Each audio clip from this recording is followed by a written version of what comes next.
लगता है कि 1 लाख एकड़ से ज्यादा जमीन चाहिए उत्तर प्रदेश को 2027 तक। वो जमीन को एक्वायर करना चाहते हैं। जो इतनी बड़ी बात कर रहे हैं, 1 लाख एकड़ से ऊपर लैंड एक्वायर करने जा रहे हैं। आखिरकार इनका बजट क्या था? क्या इनके पास बजट था? तो जो इन्वेस्टमेंट के लिए 5 लाख 4 लाख करोड़ के एमओयू किए थे, जब जमीन ही नहीं थी तो इसका मतलब एमओयू नहीं आए होंगे। ये बिजली जो हमारे गरीबों को सस्ती दी थी समाजवादियों ने, इन बीजेपी वालों से पूछिए कि दिल्ली और लखनऊ में सरकार आपकी है, अगर एक भी बिजली का कारखाना लगाया हो तो बता दें, वो नाम बताएं बीजेपी के लोग जो बिजली का कारखाना इन्होंने उत्तर प्रदेश में लगाया है। और बिजली तो लगाई नहीं, बिजली महंगी हो गई है। तो जो सरकार बिजली महंगी करती हो, जो सरकार इलाज न दे पा रही हो, आखिरकार डिप्टी सीएम की भाषा क्यों बदल गई, व्यवहार क्यों बदल गया? आप किसी अस्पताल में चले जाओ, गरीब को इलाज नहीं मिल रहा, लंबी लाइनें लगी हुई हैं, बड़ी बड़ी लंबी लाइनें हैं, न दवाई न इलाज न कुछ नहीं इंतजाम हो पा रहा है। तो आखिरकार जिम्मेदार कौन है? ये डबल इंजन वाले जिम्मेदार हैं। तो इसीलिए जानबूझ करके इनको जवाब न देना पड़े, इसीलिए भाषा उत्तर प्रदेश के सदन में खराब बोली, जिससे सदन स्थगित हो जाए। हमारे विधायक चाहते थे कि सरकार का जवाब स्पष्ट आए, चाहे किसान के सवाल पर, बिजली के सवाल पर, स्वास्थ्य के सवाल पर और किसानों के सवाल पर। सरकार भागना चाहती है, इसीलिए काम कर रही है। और 1 नेशन 1 इलेक्शन, ये मन विधान से चलने वाले लोग हैं। लोकतंत्र में एक तंत्र ये चलाना चाहते हैं, ये तानाशाही की तरफ लेना जाना चाहते हैं। जो रीजनल हैं, जो पार्टीज और जो जमीनी मुद्दे हैं, उनसे ध्यान हटा करके ये बड़े बड़े सवालों पर चुनाव करा करके पूरे देश को अपने हाथ में कब्जा करना चाहते हैं। सर, सीएम संभल को लेकर, तमाम चीजों को लेकर विधानसभा में आक्रामक नजर आए हैं विपक्ष। क्या उन्हीं के अधिकारियों ने किया है? खेल तो उन्हीं के अधिकारियों का है। मुख्यमंत्री जी ने खेल अपने अधिकारियों के माध्यम से खेला है और अधिकारी बचने के लिए लगातार इस तरह का खेल कर रहे हैं, जानबूझ करके अपमानित कर रहे हैं वहां के लोगों को, खासकर मुसलमान भाइयों के घरों में छापा पाड़ रहे हैं, महिलाओं को अपमानित कर रहे हैं। और आज सुनने में आया कि सांसद के भी घर में पहुंचे हैं, उनके ऊपर भी।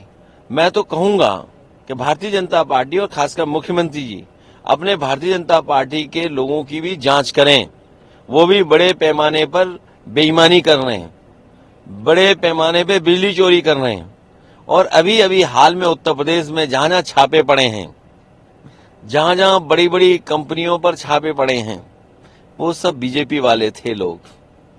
चाहे वो कानपुर हो, जहां जीएसटी की टीम हर गुटखे वाले के यहां बैठी हुई है। आखिरकार आप सोचिए ना, गुटखे वालों के यहां जीएसटी की टीम क्यों बैठी है? क्या सरकार को पहले नहीं पता था कि यहां पर खेल हो रहा है?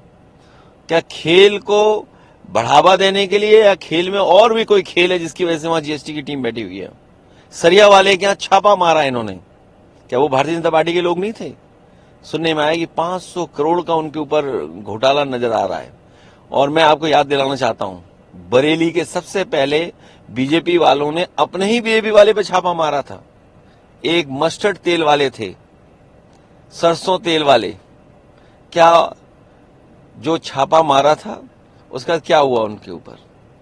अंबेडकर जी की फोटो लेके आपके विधायक आज निकले हैं, सदन गए, वहां राहुल गांधी और बीजेपी के बीच बहस हुई है। बाबा साहब भीमराव अम्बेडकर जी पिछड़े, दलित, वंचित, शोषित और जमीन पर रहने वाले लोग, गरीबों के भगवान हैं।